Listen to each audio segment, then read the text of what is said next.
Hello and welcome back to Let's Play World of Warcraft Legion. With the stories for the Horde and the Alliance done here in Stormheim, we are going to go into the Halls of Valor and complete Odin's trials. And so let's join up in a queue and see if we are successful in joining a group for the Halls of Valor. Since you have a 7-minute queue, that sounds good. Let's take a look at the dungeon itself and talk about some lore regarding this place. In the clouds high above Stormheim, the Titanic Keeper Odin has called the greatest Vrykul warriors of Azeroth to be his Valajar.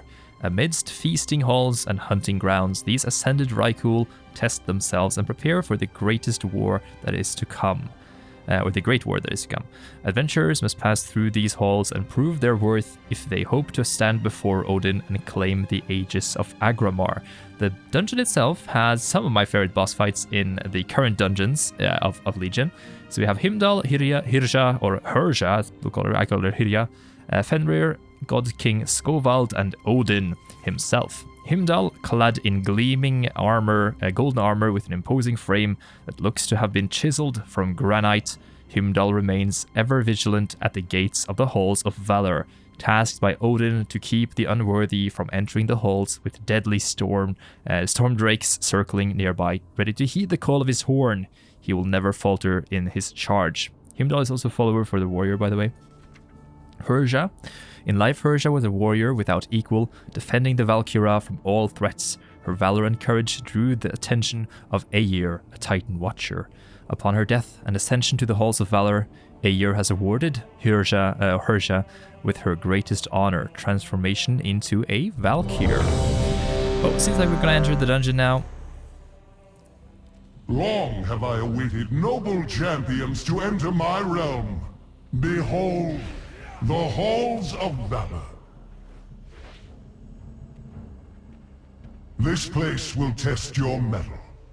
And if you are found worthy, the Aegis of Aggrammar will be yours.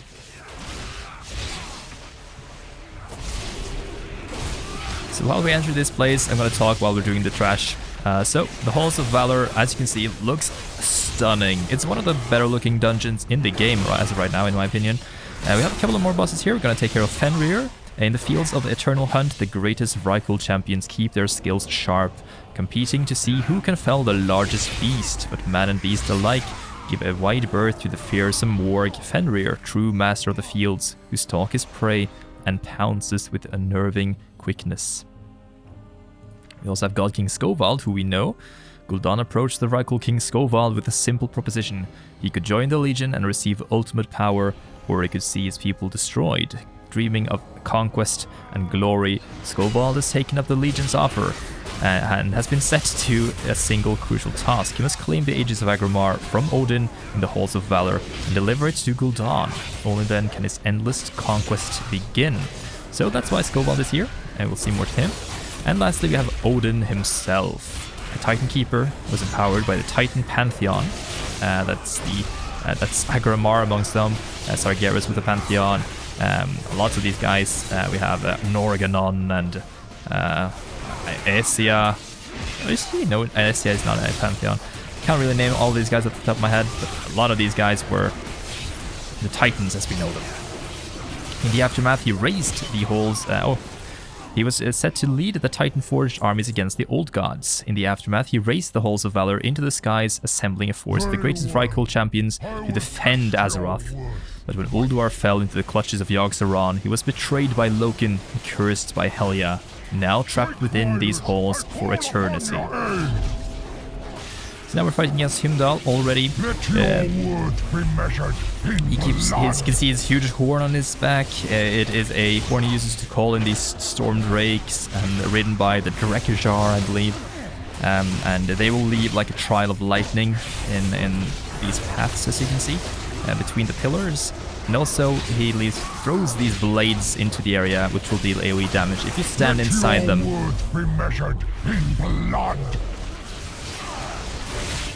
Let your words be measured in blood.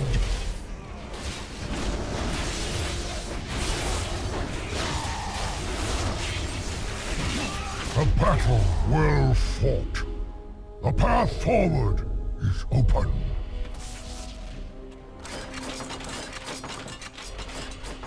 Before you lies your next trial. Defeat both Persia and Fenrir, and you will have proven your worth to me. So now we are going to enter the halls of the feast, the mead halls. A very nice looking place. You can see that there's a gate right in front of us, guarded by a ton of ads. It is currently locked. We need to defeat 2 of the next bosses in the dungeon. Oh, almost died there. That would have been miserable. We need to defeat 2 of the bosses in the dungeon next. We need to defeat Persia and Fenrir. And then the gate will open and we will be able to ascend towards the area where Odin is. Now we are going to head to the right first to fight Fenrir.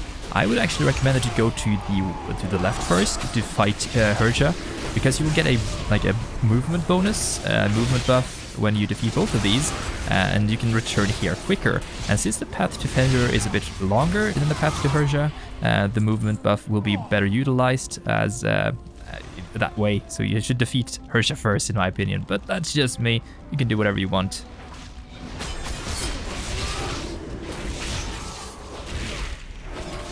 So here we have the entrance to the field of the Eternal Hunt.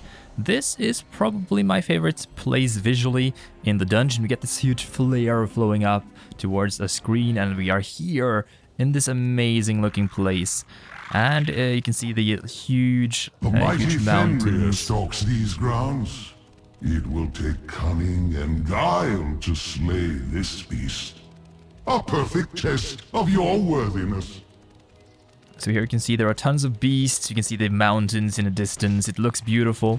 We need to find Fenrir and hunt him down. He will be in different places throughout the dungeon. He can either be over here in the dungeon, in the fields, I mean. So he can either be over here up towards the bear den, or it can be towards the little encampment down there. As you can see, he's currently down there in the encampment. And we need to defeat him, so I'm just going to mark him with a skull, and that's where we have to go first.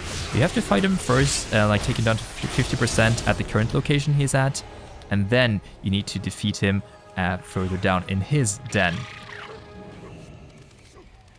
And here we are at the encampment, and you can see Fenrir has taken one of these yaks down here, and he has feasted upon it. And you can see it. He has also driven these very cool hunters to lie and prowl and wait for him to be ambushed.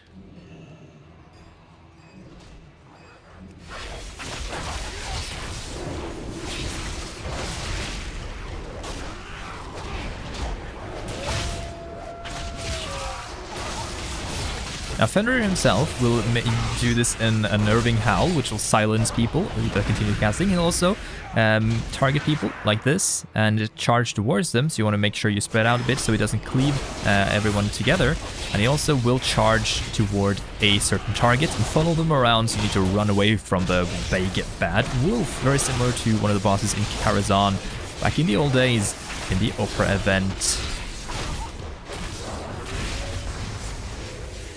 Now he's wounded and he will retreat to his den. We need to follow him back and shake him down. The final blow must be dealt. And now while we're in here, this is a world quest target, Erlnock, the Beastbreaker, and he is like an alternative mini-boss in this place that you can defeat for some rewards if you are level 110 and have unlocked the world quests. I just want to take a moment here and look at that view. It's immensely cool. Look at that. Those big mountains in the distance look so much better than anything we have in the game currently. I love it.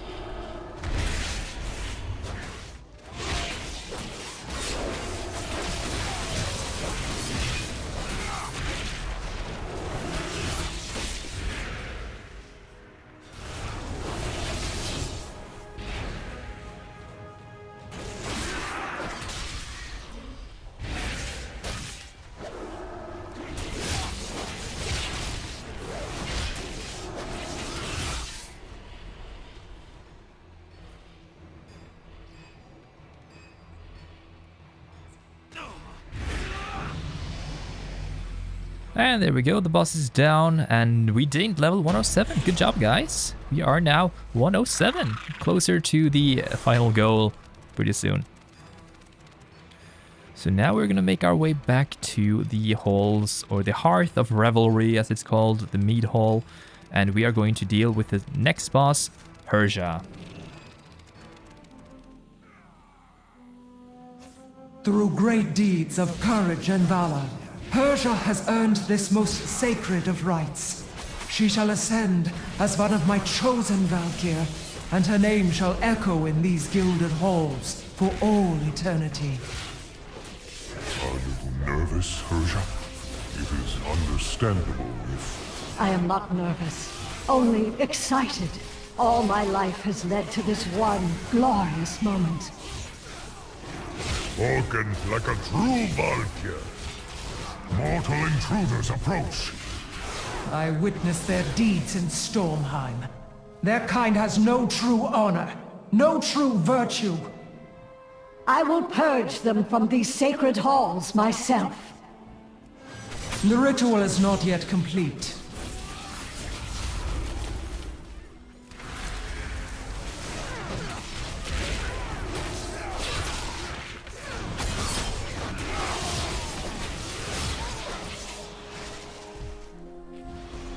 Alright, so here we are at Persia.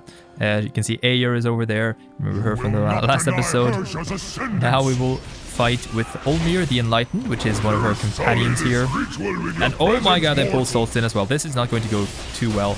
You need to defeat both of these guys. They both have very powerful moves, and you can avoid them by going... you can avoid Solstin's moves by going inside this blue orb, and you can avoid Olmir's spells by basically moving away from those blinding light patches of energy that he spawns.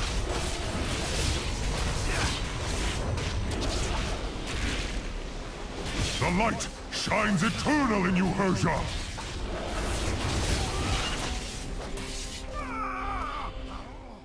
Persia, the fury of the storm is yours to command.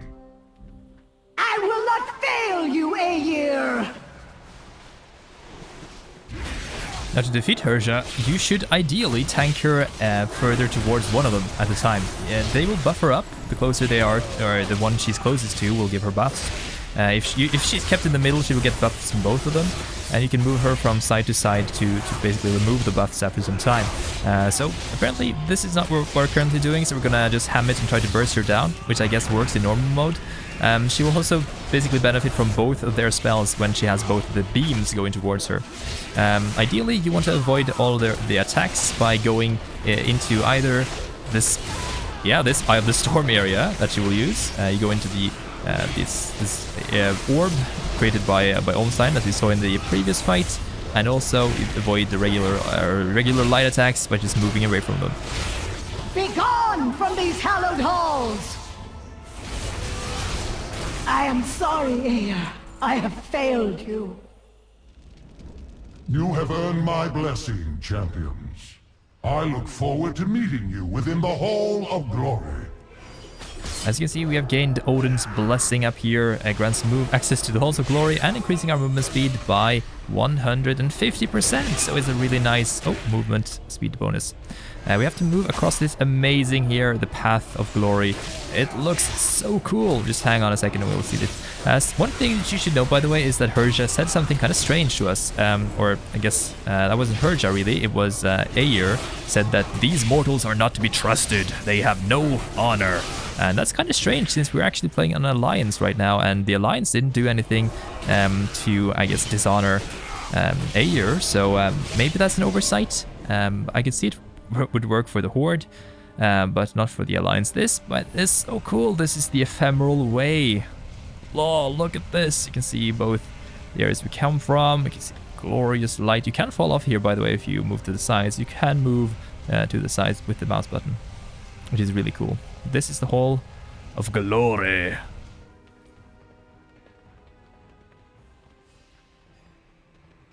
Throughout your trials, you have demonstrated strength, skill, and intellect. Echo through traits shared by the greatest of our Vrykul kings. Now, you will face them in combat. Emerge victorious, and you may yet claim your prize. So these are the Vrykul kings of old. King Ranulf Haldor, King Bjorn, and King Tur. And those guys are apparently so valorous. They got to live here in the great arena.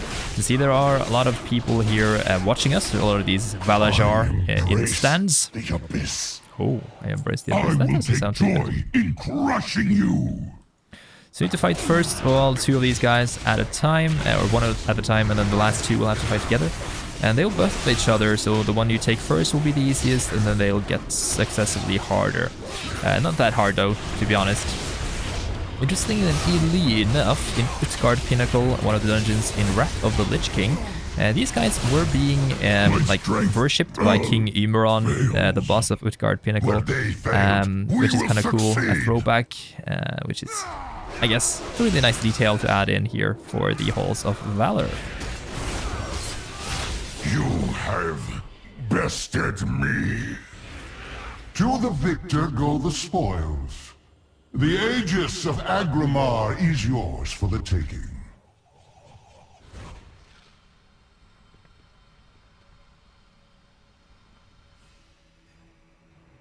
No, I too have proved my worth, Odin. I am God King Skovald. These mortals dare not challenge my claim to the Aegis. The Vanquishers have already taken possession of it, Skovald, as was their right. Your protest comes too late. If these false champions will not yield the Aegis by choice, then they will surrender it in death! Give up the Aegis or die! This is God King Skovald, and he is here to take the Aegis, even though he was too late. Finally. Never-ending flame! So, as you can see, he will cast Ragnarok, a really cool spell, casting these fires of Fel all over the area.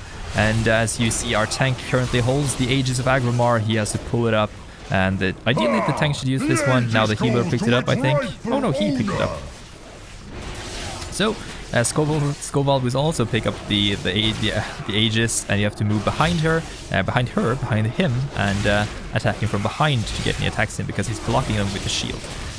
So before he uses Ragnarok, ideally the tank will pick up the Aegis, and then he will use it again when Skovald goes into his Ragnarok phase again. It is a really cool fight, actually. I really enjoy this one. This one and Odin, the 2 last battles in this dungeon, are probably my favorites.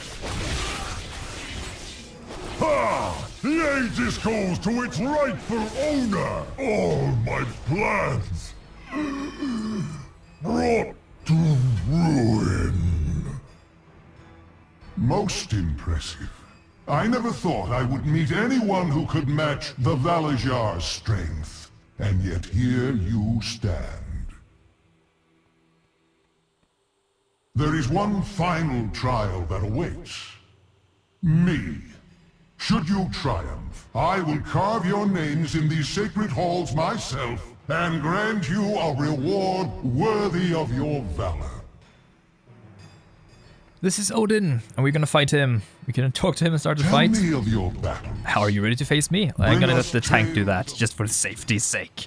This fight is also very cool. It has been ages since I faced a worthy opponent. Let the battle begin! So this is Odin himself. You can see he has over 114 million health on normal mode, which is quite a lot. You don't have to take him down to 0%, you only have to take him down to 80%. He will leave these spikes, spears in the area. He also do an AoE called Radiant Tempest, which you have to go out of. Radius, very similar to Loken's move, interestingly enough.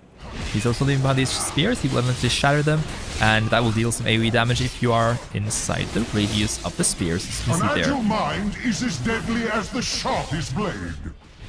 And here he's giving us the runic brands. If we move to the one with the correct color, you'll get the buff up here, transforming you into a Valkyr. Your branded damage done increased by 50%, healing increased by 50%, and movement speed increased by 25% as well. My power is beyond anything you have yet faced!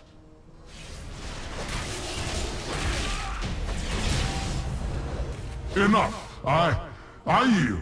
You are truly remarkable creatures. As promised, you will have your just reward.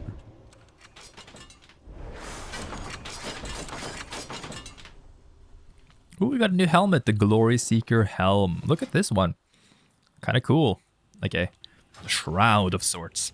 Now we get the Aegis of Aggrammar, which we have longed for since we started out here in the Stormheim. With the God King's defeat, the Aegis of Aggrammar is yours to claim. And we get also a reward here, Odin's Watchful Gaze, which gives us some artifact power. Now that it's out of the hands of the Legion, the Aegis should be brought back to Dalaran for safekeeping while the hunt continues for the rest of the Pillars of Creation. We only have 2 more now, so that's going to be great. It should be safe in the central portal chamber until the time comes when it's needed. Bye-bye, Odin. We can actually talk to him right now. And he will say, "What is it, Demon Hunter? I'm ready to leave now." He'll send you out to the start. Now, we are not done with Odin just yet. There is more to this story, as you'll see in this raid that is coming up, called the Trial of Valor. Since Loken's betrayal, Odin has been trapped within the Halls of Valor, as Helya plots in the shadows to claim the souls of his Valajar champions. In recent days, however, great heroes have arrived in the lands of Stormheim, in the Legion's wake, hoping that their might and determination could tip the scales and end Helya's reign.